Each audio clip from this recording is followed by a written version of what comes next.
Bonjour à tous, nous nous retrouvons aujourd'hui pour continuer notre apprentissage de ce robot structural analysis pour débutants.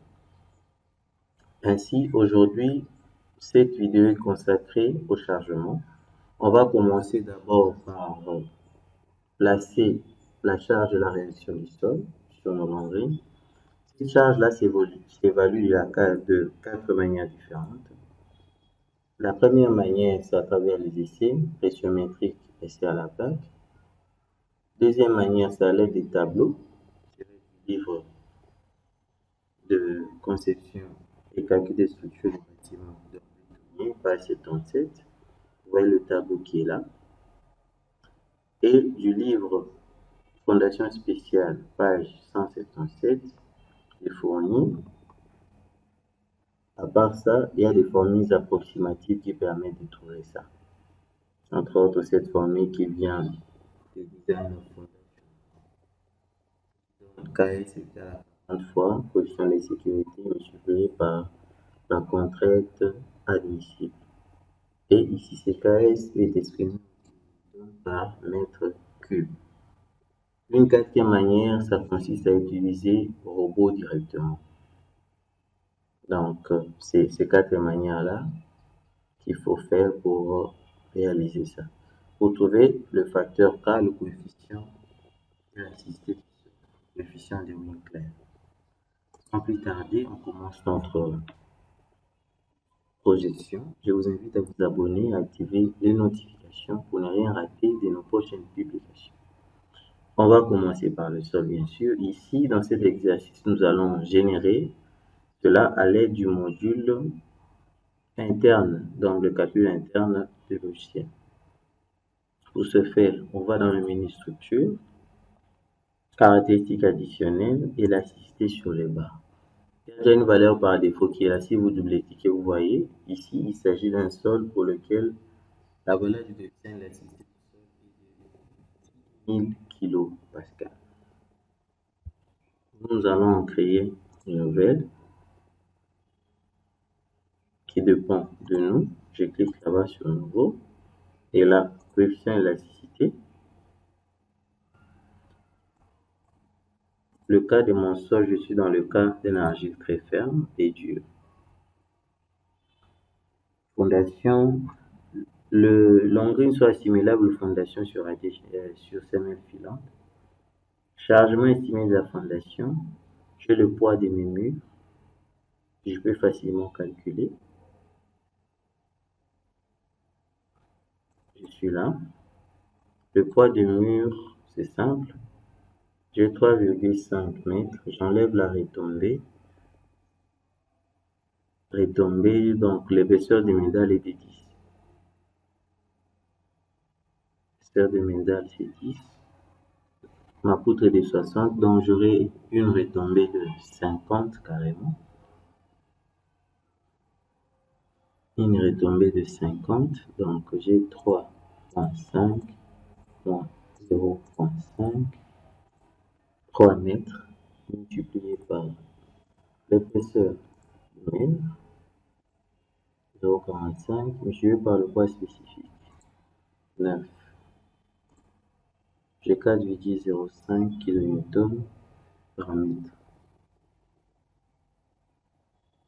À cette valeur, je vais ajouter le poids 4,05. À cette valeur, je vais ajouter le poids de mon élément ici, de ma longueur. Plus 0,3 multiplié par 0,6 multiplié par 2,5. 6,525. Je vais vérifier ça quand même. Donc 0,3 fois 0,6 fois 2,5 égale plus 4,05. 4,5, c'est ça la bonne valeur. Les dimensions, ici sont les dimensions en contact avec la fondation. A, c'est 0,3 et B, c'est la longueur de mon élément, ma plus grande longueur là-bas. D'un côté, j'ai 9,20 m, de l'autre côté, c'est 7,50 m. Je mets 9,20 m. Une fois que c'est fait, je clique et là, voici la valeur de mon coefficient d'élasticité. Par défaut, il y avait 10 000.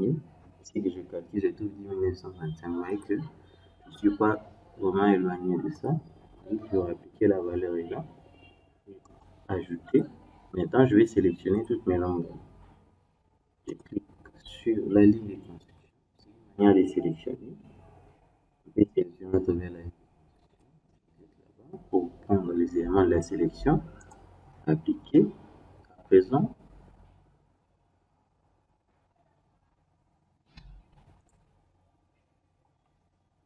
À présent, j'ai une valeur du coefficient. J'ai les aperçus des coefficients d'élasticité qui sont là.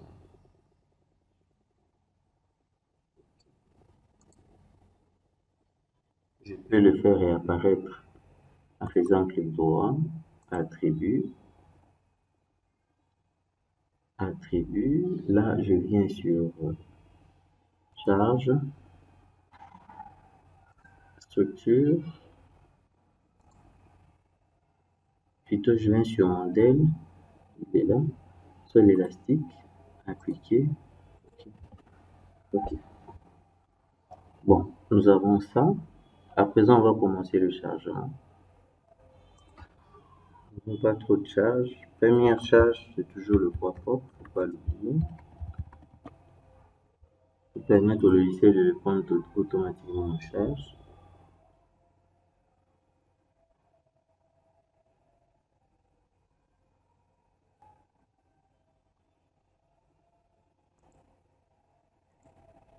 Ajouter.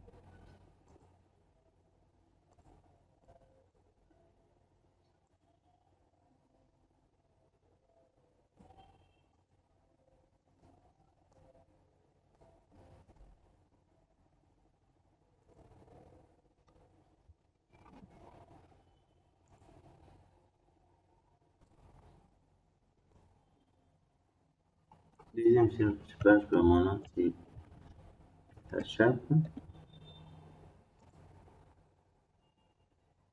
Ok, on passe à la charge d'exploitation. Là, c'est la charge de bureau. Pour cet exemple, comme nous avons dit que nous tirons notre exemple de l'ouvrage pratique de Baël en 91 des Jean Perchat, et ici ils ont mis en charge la charge et l'habitation. Donc c'est ce que nous avons pris carrément et avec les mêmes caractéristiques de matériaux. Pour l'acier, on va prendre FE 500, pour le béton, béton 25. Donc c'est ça. Donc, ici, on voit directement que la charge est à 0,02 dans 0,4 kN par mètre carré. C'est ce que nous allons considérer. Nous n'avons pas trop de charge, d'où, comme on est en train de traiter cet exemple-là, donc ici, je vais devoir sélectionner tous mes étages là, par niveau, pour que je puisse faire les choses. Sélectionner. Bon, au-dessus, on fera autre usage. Hein, ça. On commence dans les bureaux. Charge surfacique. Les dates sont soumises généralement aux charges surfaciques. Et il faudrait mettre un moins devant. Pourquoi? Parce que la direction du repère global ici, on voit le Z est orienté vers le dessus. Et ici, il faut bien préciser rester global. Si vous mettez local, il va orienter les charges d'une autre façon. Charge projetée ici, comme nous n'avons pas affaire aux charges aux poutres inclinées, c'est pas important de le placer. Sur OK, ça s'afficher. Directement, je prends la chape. On m'a donné déjà sa valeur 0,4. Je mets 0,4.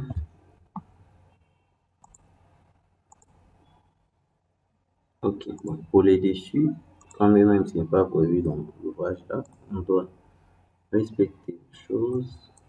J'ai l'étanchéité multicouche.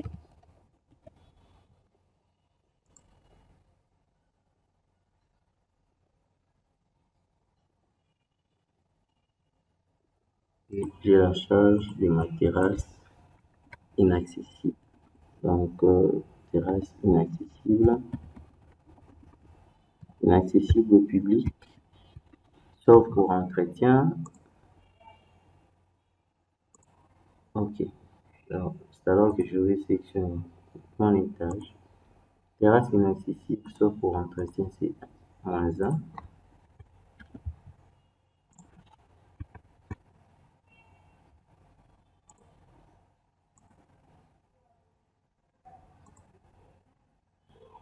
Pour l'étanchéité, c'est 0,12.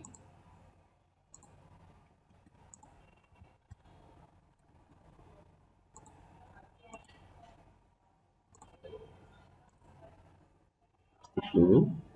À présent, nous allons passer à la combinaison à travers le menu chargement. La combinaison se fait de deux manières, combinaison automatique et la combinaison manuelle. Avant cela, on n'a pas appliqué la charge du vent.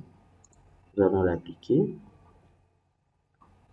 Pour ce faire, il faut aller dans le menu structure, nous allons chercher bardage. Le bardage, c'est un élément surfacique sans dimension qui a pour rôle de reprendre les charges et de les transférer aux éléments porteurs.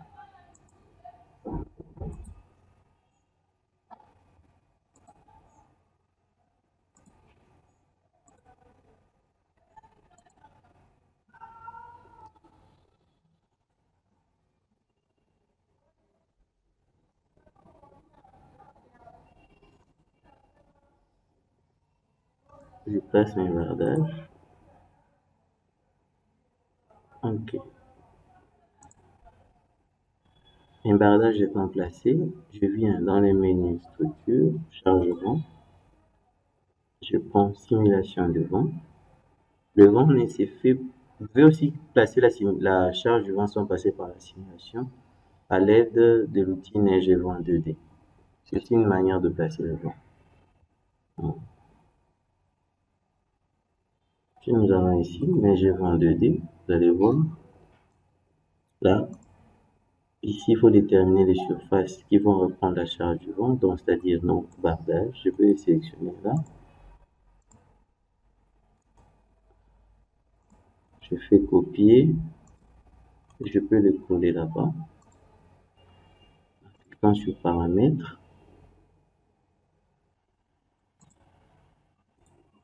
Les calculs étant faits, cette manière de faire, bon, c'est commune à toutes les versions du robot, à partir des robots Millennium. Bon, département quelconque, on fixe une pression de 0,50. Altitude de la construction, nous sommes à 21 mètres. Pression du sol, je suppose que le sol est à 0. Type de site, un site exposé, type de vent, ça c'est pas le test de pression du vent extrême.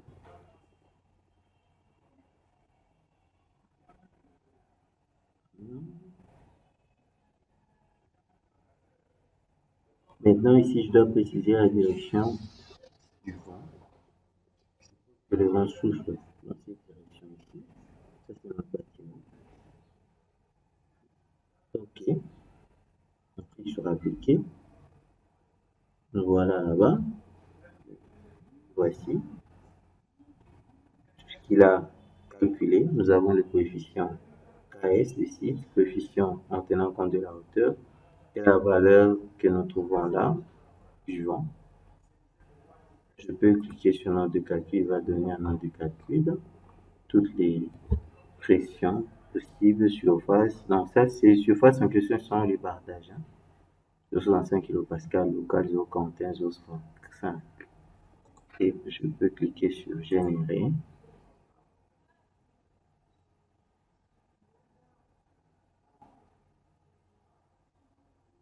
Si je clique ici, vous voyez, vente et 170. Et là, nous avons ça.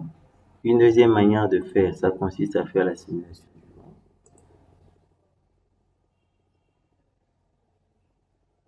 Les deux ne peuvent pas se faire au même moment. Ici, ça c'est notre bâtiment. 270, je crois que c'est ça.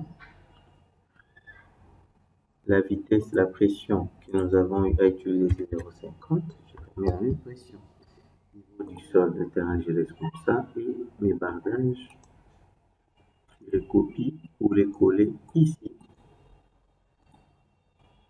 Fermer les ouvertures, non, je laisse ouvert.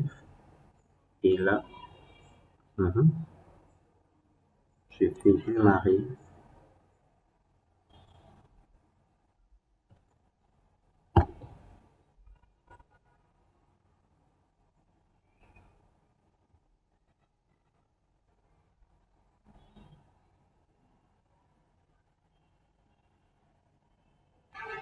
La simulation du vent a été introduite à partir de l'édition Robot 2015. Donc si vous avez le Robot 2014, ça n'existe pas. Mais l'application du vent peut se faire de la première manière dont je vous ai parlé là.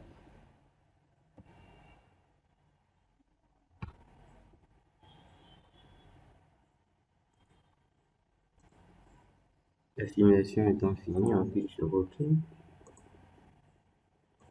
Je suis là. J'ai mes deux cas, je ne peux pas les combiner lui.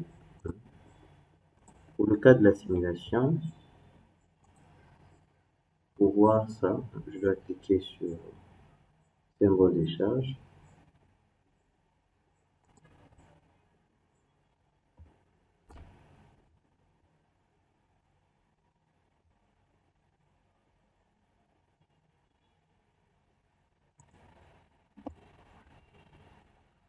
J'ai ma valeur qui s'affiche là-bas.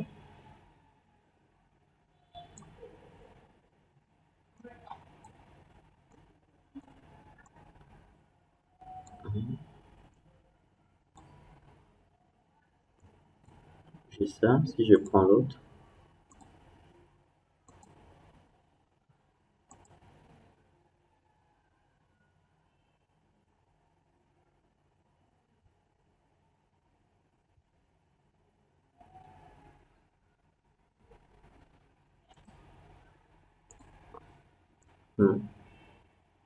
voici l'autre comment ça se présente.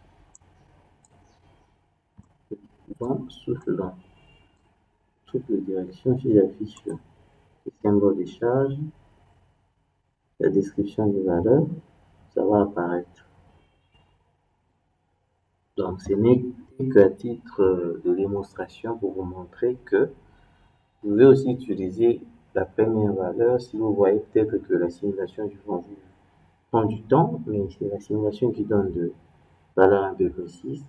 Si vous voyez que votre machine est un peu lente, vous pouvez utiliser la forme la plus classique possible pour générer le vent. Donc les résultats sont aussi acceptables. Donc on va passer maintenant à la combinaison de chargement. J'ai dit qu'il y a deux manières de combiner, combinaison manuelle et combinaison automatique.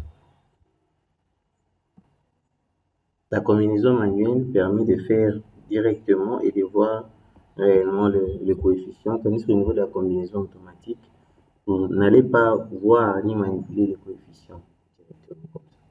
Donc c'est comme ça que ça se fait. On fait la combinaison manuelle. Les noms, j'ai mis élu. Je suis toujours dans l'élu. Là,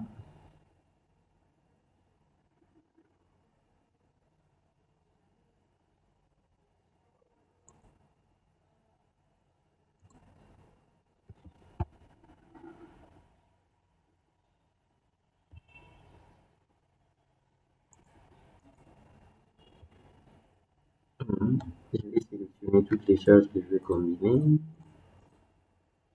Ça, je saute, je prends la simulation, je clique sur cette fichier. On voit là les numéros et les coefficients. On clique sur appliquer. Nouvelle, on prend LS.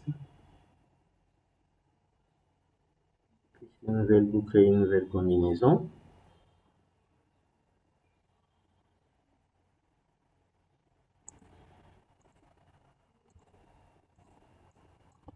On change de cas, nous prenons ls.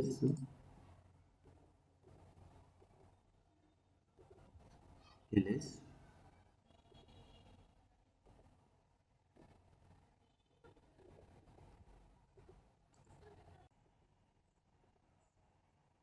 On clique sur ce bouton et on enlève ça ainsi que cette charge là. Appliquer et fermer.